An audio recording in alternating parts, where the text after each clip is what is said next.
তো আমরা এই স্প্ল্যানেডে নেমে গেছি।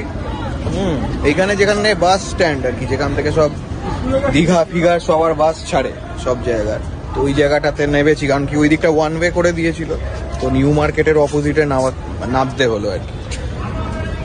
তো অনেকদিন পরে এই জায়গাটায় আসছি।